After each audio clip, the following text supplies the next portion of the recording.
नमस्कार, आप देख रहे हैं रिपब्लिक न्यूज नेटवर्क और मैं हूं आपके साथ रवि जायसवाल। आइए देखते हैं आज की कुछ खास खबरें। आज प्रधानमंत्री मोदी ने राष्ट्रीय मानवाधिकार आयोग के 28वें स्थापना दिवस के अवसर पर देश को किया संबोधित। बहुत बहुत शुभकामनाएं।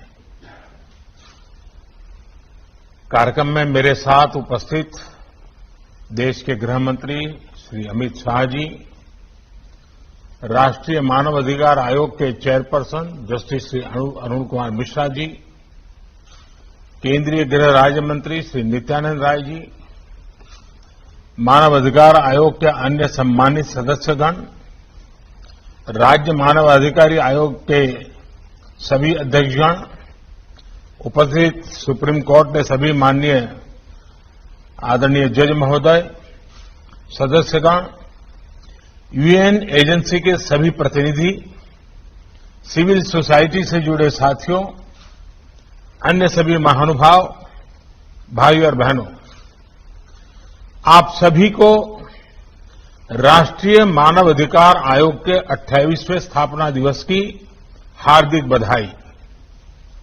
ये आयोजन आज एक ऐसे समय हो रहा है जब हमारा देश अपनी आजादी का अमृत महोत्सव मना रहा है। भारत के लिए मानव अधिकारों की प्रेरणा का, मानव अधिकार के मूल्यों का बहुत बड़ा स्रोत आजादी के लिए हमारा आंदोलन, हमारा इतिहास है। हमने सदियों तक अपने अधिकारों के लिए संघर्ष किया, एक राष्ट्र के रूप में, एक समाज के रूप में अन्याय अत्याचार का प्रतिरोध किया। एक ऐसे समय में जब पूरी दुनिया विश्व युद्ध की हिंसा में झुलस रही थी, भारत ने पूरे विश्व को अधिकार और अहिंसा का मार्ग सुझाया।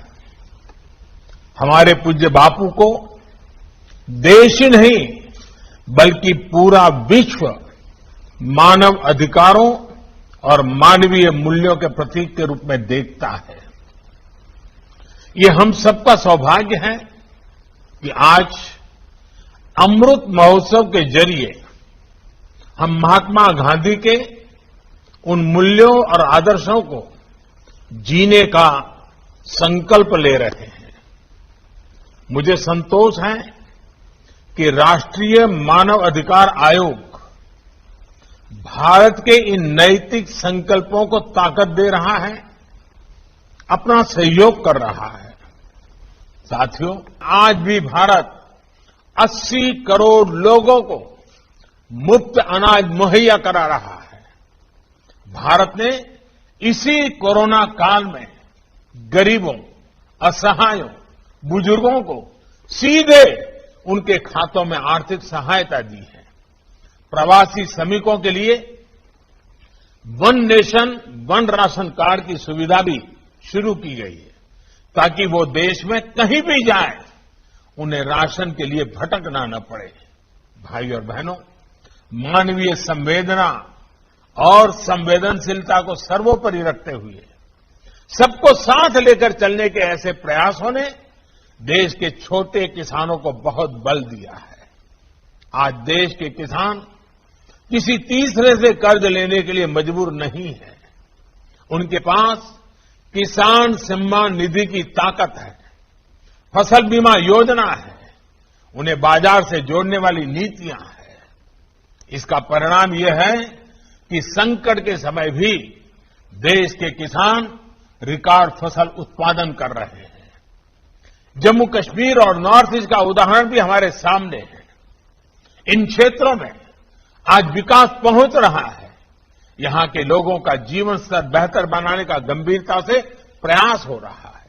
ये प्रयास मानव अधिकारों को भी उतना ही सशक्त कर रहे हैं। साथियों, मानव अधिकारों से जुड़ा एक और पक्ष है जिसकी चर्चा मैं आज करना चाहता हूं।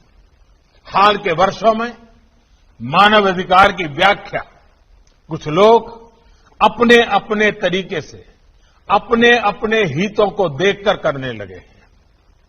एक ही प्रकार की किसी घटना में कुछ लोगों को मानव अधिकार का हनन दिखता है और वैसी ही किसी दूसरी घटना में इन्हीं लोगों को मानव अधिकार का हनन नहीं दिखता। इस प्रकार की मानसिकता भी मानव अधिकार को बहुत ज्यादा नुकसान पहुंचाती है। मानव अधिकार का बहुत ज्यादा हनन तब होता है जब उसे राजनीतिक रंग से देखा जाता है, राजनीतिक चश्मे से देखा जाता है, राजनीतिक नफा नुकसान के तराजू से तोला जाता है। इस तरह का सिलेक्टिव व्यवहार लोकतंत्र के लिए भी उतना ही नुकसानदायक है। हम देखते हैं कि ऐसे ही सिलेक्टिव व्यवहार करते हुए कुछ लोग मानव अधिकारों के हनन के नाम पर देश की छवि को भी नुकसान पहुंचाने का प्रयास करते हैं। ऐसे लोगों से भी देश को सतर्क रहना है। साथियों, आज जब विश्व में मानव अधिकारों की बात होती है तो उसका केंद्र इंडिविजुअल राइट्स होते हैं, व्यक्तिगत अधिकार होते हैं।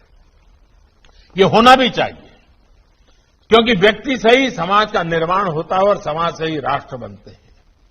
लेकिन भारत और भारत की परंपरा ने सदियों से इस विचार को एक नई ऊंचाई दी है। हमारे यहां सदियों से शास्त्रों में बार बार इस बात का जिक्र किया जाता है, आत्मनः प्रतिकूलानि परेशान न समाचारेत, यानी जो अपने लिए प्रतिकूल हो वो व्यवहार दूसरे किसी भी व्यक्ति के साथ न करें। इसका अर्थ यही है कि मानव अधिकार केवल अधिकारों से नहीं जुड़ा, बल्कि ये हमारे कर्तव्यों का विषय भी है। हम अपने साथ साथ दूसरों के भी अधिकारों की चिंता करें, दूसरों के अधिकारों को अपना कर्तव्य बनाएं। हम हर मानव के साथ समभाव और ममभाव रखें। जब समाज में ये सहजता आ जाती है तो मानव अधिकार हमारे समाज का जीवन मूल्य बन जाता है। अधिकार और कर्तव्य ये दो ऐसी पटरियां हैं जिन पर मानव विकास और मानव गरिमा की यात्रा आगे बढ़ती है। अधिकार जितना आवश्यक है, कर्तव्य भी उतने ही आवश्यक है। अधिकार और कर्तव्य की बात अलग अलग नहीं होनी चाहिए, एक साथ ही की जानी चाहिए। ये हम सभी का अनुभव है कि हम जितना कर्तव्य पर बल देते हैं उतना ही अधिकार सुनिश्चित होता है। इसलिए प्रत्येक भारतवासी अपने अधिकारों के प्रति सजग रहने के साथ ही अपने कर्तव्यों को उतनी ही गंभीरता से निभाए।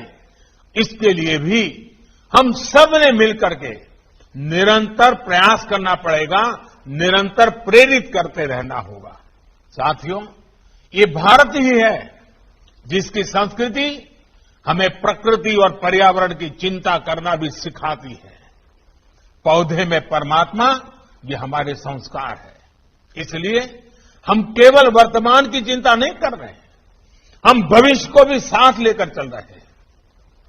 हम लगातार विश्व को आने वाली पीढ़ियों के मानव अधिकारों के प्रति भी आगाह कर रहे हैं। इंटरनेशनल सोलर अलायंस हो, रिन्यूएबल एनर्जी के लिए भारत के लक्ष्य हो, हाइड्रोजन मिशन हो, आज भारत सस्टेनेबल लाइफ और इको फ्रेंडली ग्रोथ की दिशा में तेजी से आगे बढ़ रहा है। मैं चाहूंगा कि मानव अधिकारों की दिशा में काम कर रहे हमारे सभी प्रबुद्धगण, सिविल सोसाइटी के लोग इस दिशा में अपने प्रयासों को बढ़ाएं।